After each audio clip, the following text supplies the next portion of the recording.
Assalamualaikum warahmatullahi wabarakatuh. Pada kesempatan kali ini saya akan menjelaskan argumen saya mengenai permasalahan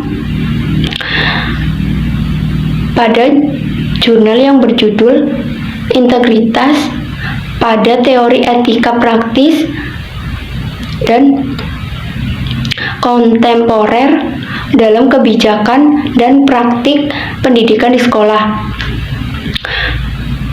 Kemudian kita beralih ke permasalahan. Permasalahan utama pendidikan Indonesia bukan terletak pada kurangnya aturan etika, melainkan pada lemahnya integrasi antara prinsip etika, prosedur operasional, hubungan guru dengan murid, dan pengelolaan teknologi digital di sekolah.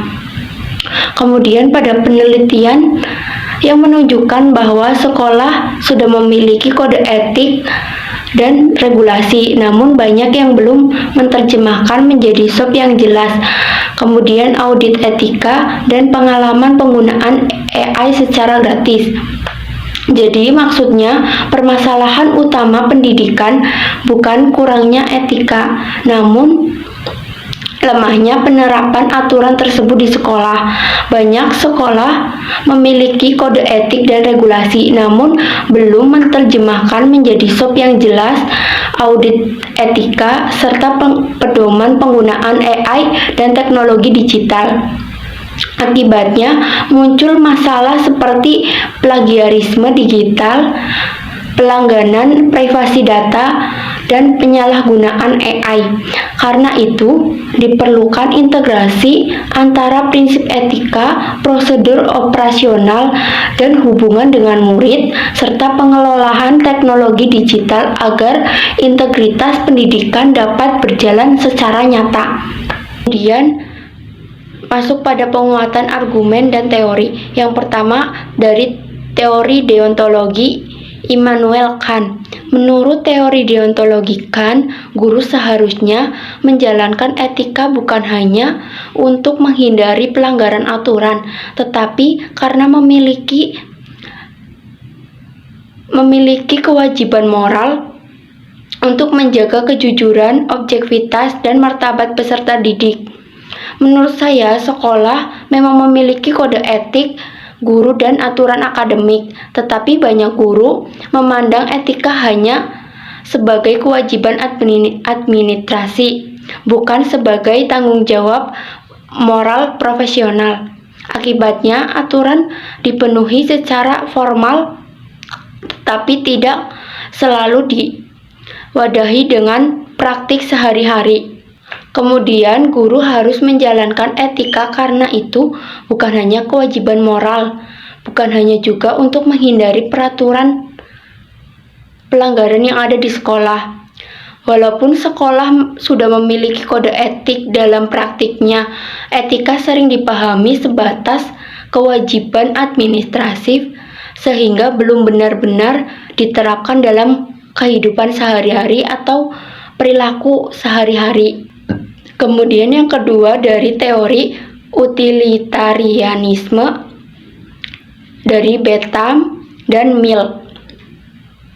Pendekatan utilitarian yang hanya mendengar efisiensi dapat menghasilkan kebijakan yang menguntungkan mayoritas, tetapi berpotensi merugikan siswa yang rentan terhadap penyalahgunaan data dan ketimpangan akses teknologi.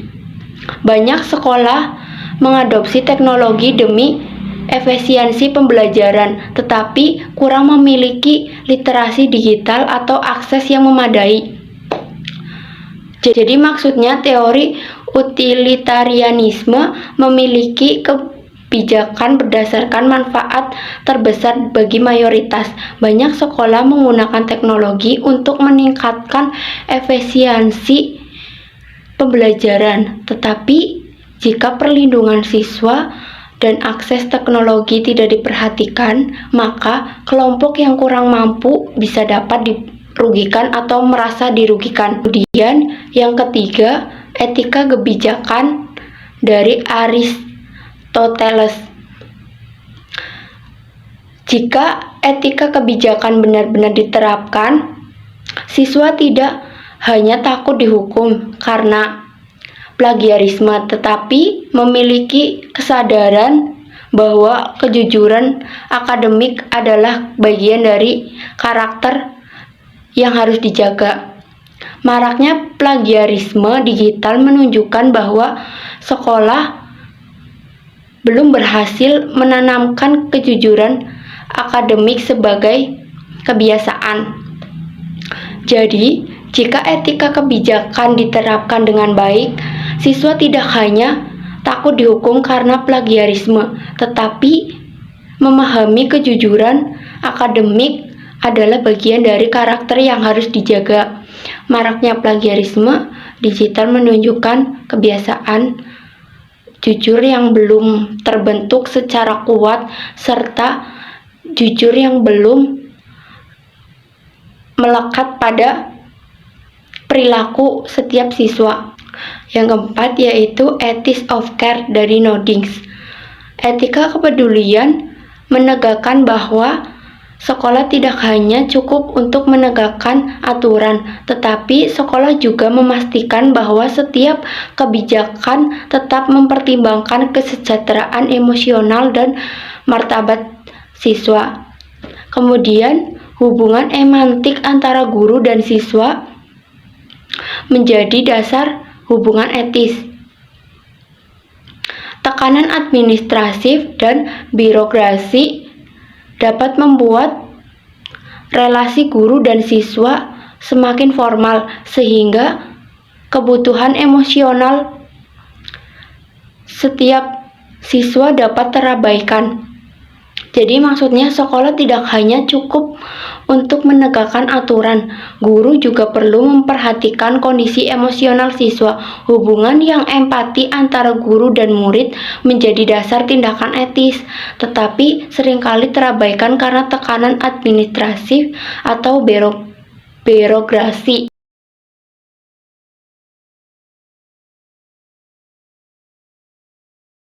Kemudian yang terakhir, pembacaan kesimpulan.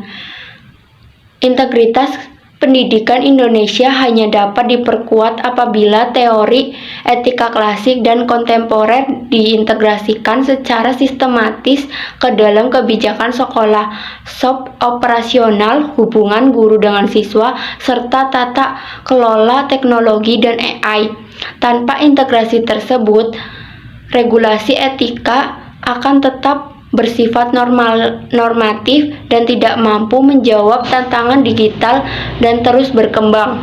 Sekian penjelasan dari saya. Wassalamualaikum warahmatullahi wabarakatuh.